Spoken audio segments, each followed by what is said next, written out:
وما تقدموا لأنفسكم من خير تجدوه عند الله هو خيرا وأعظم أجرا.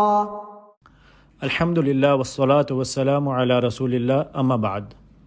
لا حول ولا قوة الا باللہ.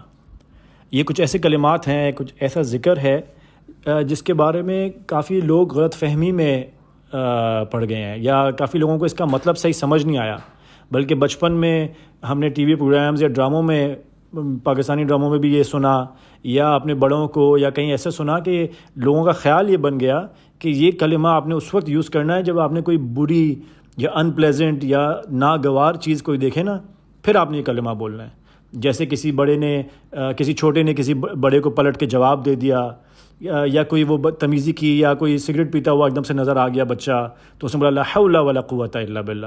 اسی طرح سے ہم نے سنا ہے بچپن سے، تو ہمارے ذہن میں بھی یہ رہا کہ بس ہم بھی اسی وقت بولیں گے جب ہمیں کوئی چیز بری لگے گی نا، تب ہم یہ کلمہ بولیں گے. لیکن یہ ایسا نہیں ہے، یہ بہت بڑی مسٹیک ہو گئی ہے، اور شیطان کی طرف سے بندوں کو دوسری طرف ڈائیورٹ کر دیا گیا ہے. آپ حدیث سنیں اس کی، صحیح بخاری کی حدیث اور بھی جگہوں پہ ہے. ابو موسیٰ الاشعری، یہ صحابی ہیں، ہمارے نبی صلی اللہ علیہ وسلم کے ساتھی، کمپینین. وہ کہتے ہیں کہ ہم ایک دفعہ ایک سفر پہ تھے رسول کریم صلی اللہ علیہ وسلم کے ساتھ، ایک غزوے پہ جا رہے تھے، ایک جہاد پہ. تو یہ رسول کریم صلی اللہ علیہ وسلم کے ساتھ تھے، غالباً سواری پہ. تو رسول اللہ صلی اللہ علیہ وسلم نے فرمایا، ان کو بولا یا عبداللہ ابن قیس، یہ ان کا نام تھا. تو انہوں نے کہا جی لبیک، میں حاضر ہوں، حکم کریں، فرمائیں میں حاضر ہوں، لبیک لبیک یا رسول اللہ، مجھے بتائیں رسول اللہ. تو رسول کریم صلی اللہ علیہ وسلم نے کہا الا ادلک علی کنز من کنوز الجنہ، کیا میں تمہاری رہنمائی نہ کروں، تمہیں گائیڈ نہ کروں جنت کے خزانوں میں سے ایک خزانے کی طرف، ایک ٹریجر کی طرف؟ تو میں نے کہا بھلا یا رسول اللہ، فدا کا ابی و امی، ضرور رسول کریم، کیوں نہیں، آپ کے اوپر میرے ماں باپ قربان ہوں، آپ ضرور مجھے بتائیں. تو رسول کریم صلی اللہ علیہ وسلم نے فرمایا کہو لا حول ولا قوۃ الا باللہ. سبحان اللہ، کتنی پیاری طریقے سے ہمارے پیارے نبی سمجھاتے تھے. تو رسول اللہ نے یہ نہیں کہا کہ بری چیز ہو جائے تو پھر اس طرح سے بولنا، انہوں نے کہا یہ جنت کے خزانوں میں سے خزانہ ہے.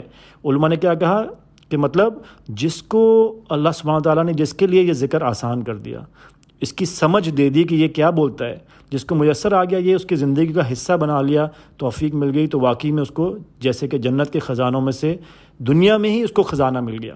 یہ اتنا ضروری ہے. کیا مطلب لا حول ولا قوۃ الا باللہ، کوئی طاقت کوئی قوت نہیں ہے سوائے اللہ کی طرف سے، اللہ کی مدد کے علاوہ میں کچھ نہیں کر سکتا. سب سے بڑی بات تو یہ انسان کا میں جو ہے نا، کہ میں نے کیا، یہ مار دیتا ہے کہ کچھ ہے ہی نہیں، میں تو ہوں ہی نہیں کچھ، سب اللہ ہے. اور ابن عباس رضی اللہ تعالیٰ عنہ کی بھی ایک تفسیر آتی ہے، وہ کہتے ہیں اس کا یہ مطلب ہے کہ نہیں ہے کوئی نیکی کرنے کی توفیق، نہ ہی کوئی گناہ سے بچنے کی توفیق یا طاقت سوائے اللہ کی طرف سے، اللہ کی مدد سے. اسی طرح اذان میں جب ہم سنتے ہیں حی علی الصلاۃ حی علی الفلاح، تو ہمیں کیا کہنا چاہیے؟ حدیث میں آیا لا حول ولا قوۃ الا باللہ. کیوں؟ کیونکہ آپ کو مؤذن بلا رہا ہے صلاح کی طرف، کامیابی کی طرف، لیکن آپ کہہ رہے ہیں لا حول ولا قوۃ الا باللہ. میں کامیابی کی طرف نہ قدم اٹھا سکتا ہوں، نہ سوچ سکتا ہوں، سوائے صرف جب اللہ کی توفیق ہو. تو یہ اس کو ہماری زندگی کا حصہ بنانا ضروری ہے.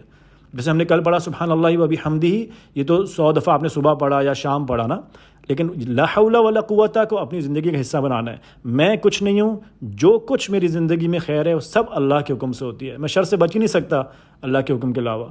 میں نے جو کمایا ہے، میں نے جو کیا، اللہ کے حکم سے ہے.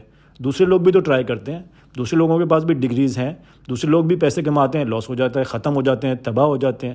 دوسرے لوگ کوشش پوری زندگی کرتے ہیں، کچھ نہیں کما سکتے، لیکن اللہ نے مجھے دیا. صحت نہیں ملتی، اللہ نے مجھے دی. کتنی ساری چیزیں ہیں.